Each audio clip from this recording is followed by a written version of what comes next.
Gie kineno wadhi weche mamoko en seche machuok bang' kanyo jalup jatend piny Kenya William Ruto okeo weche ne jatende Uhuru Kenyatta. Jo Kenya medo golo pachgi kaluwore koda gwandruok mosebedo e kindgi. Jaod bura ma Gatundu North Anne Wanjiku Kibe owacho ni en ranyisi marach kendo achaya ne jopiny ka jotelo siko diro weche kindgi kamano.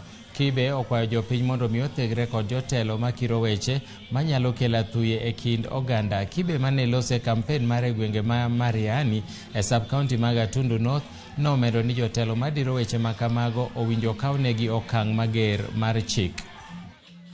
And I don't think anybody should feel agitated when the president, because who has also had a right as a Kenyan citizen to express what he thinks and what is right for this country. I think that is ideally what has happened. But we've also seen there are people who have a tendency of trying to create disharmony in the country. We cannot allow this country to go back to where we were. And I think for me, peace is very important, and that is what we are doing here, preaching peace to our people, and that peaceful coexistence.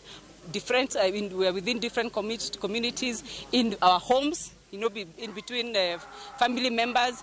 We need each other after the 9th of August.